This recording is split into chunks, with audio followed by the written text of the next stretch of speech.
tratar de conservar la tranquilidad en mi corazón y saber que en algún momento iba a ver a mi familia. Fueron las primeras palabras, luego de yo indicarle que era lo que lo mantenía con esperanza y tranquilidad en medio de estar pasando por una de las peores guerras del mundo. Pues sí, se trataba de uno de los pilotos de los aviones Douglas A-20 Hawk. A pesar de haberme respondido que intentaba conservar la tranquilidad, yo podía notar en su mirada que cada segundo que pasaba era totalmente terrorífico, puesto que si tenía que abordar un avión era una prueba de supervivencia, no sabía si iba a llegar con vida a su destino. Era una prueba y un miedo bastante grande, fue lo segundo que me dijo. Mientras me contaba un poco la experiencia de ser piloto, en medio de estar pasando por la Segunda Guerra Mundial, la más aterradora de todas, la que había iniciado hace unos años, el 1 de septiembre de 1939. Y para ser más exactos, nos encontrábamos a 10 de octubre de 1943, 4 años después.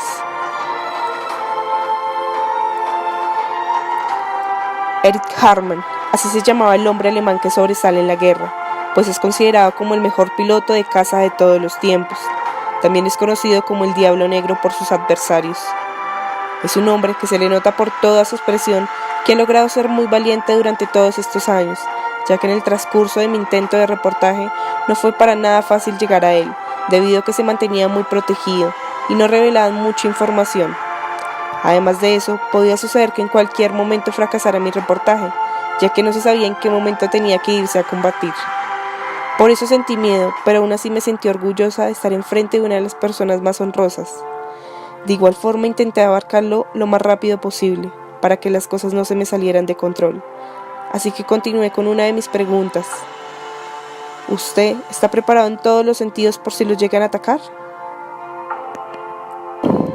¿Sabe? Nadie está preparado para este tipo de acciones. Que intentemos estar prevenidos todos los pilotos es una cosa, pero que llegue a pasar y nos sintamos 100% preparados es falso. ¿Pero si usted ha resistido a combates? Sí, obvio, he conseguido 352 derribos de aparatos de enemigos, que no es fácil, pero lo he podido lograr. ¿Por qué la Segunda Guerra Mundial está siendo la más traumática? Pues vea, esta guerra inició fue por un conflicto militar global, en donde se ha visto la mayor parte de las naciones del mundo.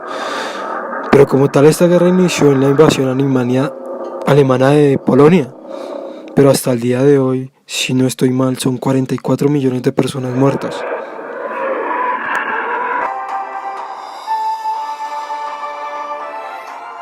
Quedo aterrada de la respuesta que me acaba de dar, y me da más terror cómo se escuchan todo tipo de ruidos, puesto que aún seguía la guerra. Por eso yo siempre pensaba en que no sabía qué iba a suceder. Por eso mismo me tocó realizar el reportaje en un lugar escondido. Era un tipo de cambucho improvisado, cubierto de solamente telas. Pero aún así yo sigo con mis preguntas, me voy hacia su lado familiar con lo siguiente. ¿Qué es lo que lo mantiene con esperanza de ver a su familia? ¿Qué es eso que lo acompaña de ellos?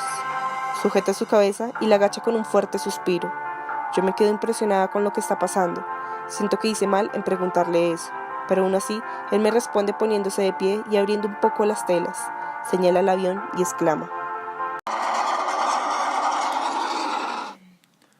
Mire, ¿si ve la trompa del avión? Pues son todos esos símbolos los que nos mantienen no solo a mí, sino a todos mis compañeros con alguna esperanza. Pues sí, Erich se refería a los grandes símbolos que se fueron creando desde la Primera Guerra Mundial. Principalmente son conocidos como los Nose Air. Estos son una pintura o diseño decorativo en el fuselaje de alguna aeronave. Esta práctica se empezó a visualizar debido a la individualidad, quien a menudo se veía limitada por la uniformidad de los militares, prácticamente para traer recuerdos de la familia y mantener la paz. También era algo psicológico, pues las tensiones que estos hombres vivían día a día eran demasiado altas. O los Spin-Ups, que fueron creados por pilotos italianos y alemanes. Es por esto que en 1913 se pintó el primer dibujo en la nariz de un hidroavión italiano. Además de ello, se convirtió en una práctica popular, tendía a tener diferentes formas de pintura, ya que uno lo hacían parecerse a bocas en la punta para que parecieran tiburones los aviones, también dibujos animados o alguna frase para ridiculizar al enemigo. Un grito de pintura o un símbolo de buena suerte era lo que ellos siempre intentaban expresar por medio de estas pinturas. Es por esto que, como estamos en la Segunda Guerra Mundial, este arte se estaba convirtiendo en oro, puesto que casi todos los aviones de Estados Unidos tenían sus propios nombres y dibujos en el frente.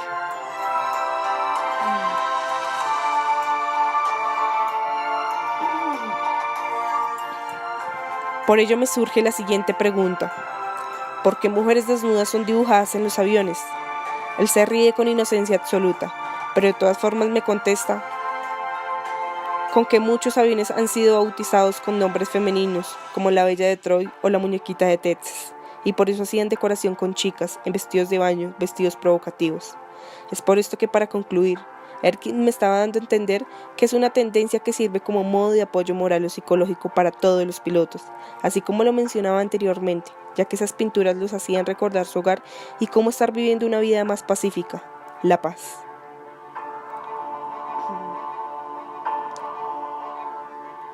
Termino de realizarle mis preguntas, cuando en menos de nada se empieza a escuchar más ruidos de lo normal. Pues sí, tenían que emprender una misión, y Eric era el elegido para realizarla junto con 5 compañeros más. Yo quedé impresionada, pues había llegado a lo que más temía que sucedería, que se interrumpiera mi reportaje.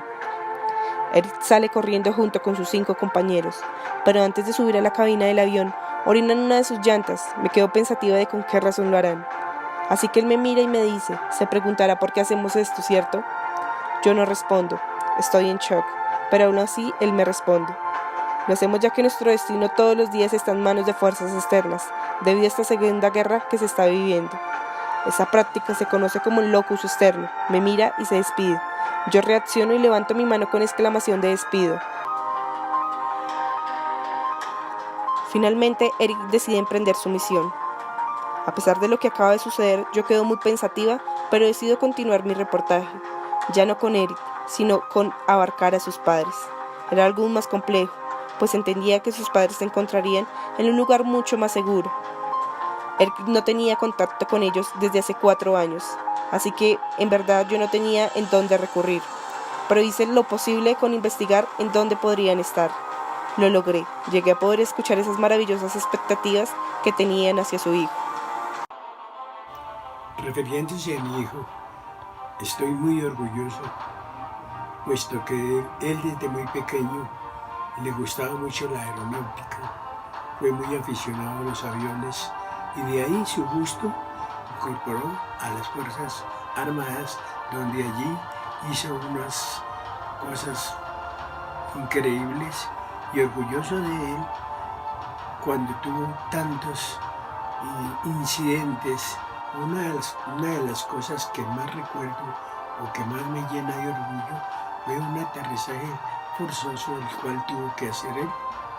Marcó bastante ese accidente que tuvo, el cual fue una maniobra incontrolable y él no pudo cubrirla, pero sin embargo salió con vida, que fue lo más importante para nosotros. Desde ese entonces, viendo sus habilidades, su capacidad intelectual, siempre él sobresalía. Él se ha convertido en uno de los mejores líderes, de los cuales sigo muy orgulloso de mi hijo y le deseo lo mejor para que siga triunfando en esta debacle de guerra. Lo más triste de nosotros es no saber, no tener noticias, pues hace 4 años no lo vemos y nos sentimos muy tristes sin saber cómo está. De ahí que se ha sabido por comunicación, porque como no lo hemos visto en ese término, pues estamos acongojados, toda la familia, cada vez que nos despertamos preguntando dónde estará mi hijo, dónde estará, en la cual pues me siento muy mal, la cual me encuentro muy triste, como se encuentra triste mi mujer, que se ha visto muy decaída y muy preocupados por esto. Dios quiera que esté en un buen lugar. La única esperanza que tengo es que, sabiendo de las habilidades de él, creo que esté vivo, y así lo esperamos. No es más, esperar, que es la única, la paciencia que nos da el destino. Yo, como madre de Eric, como su padre lo contaba. Me siento orgullosa del hijo que criamos, ya que se ha convertido en un ser humano importante y es uno de los pilotos más dedicados y responsables. Aunque no lo vean hace 4 años, el recuerdo más bonito que tengo de él es cuando jugaba fútbol, obviamente mucho antes de dedicarse a los aviones. Y así es como culminé y viví uno de mis reportajes más extraños pero interesantes en medio de la Segunda Guerra Mundial. Algo que jamás pensé llegar a vivir.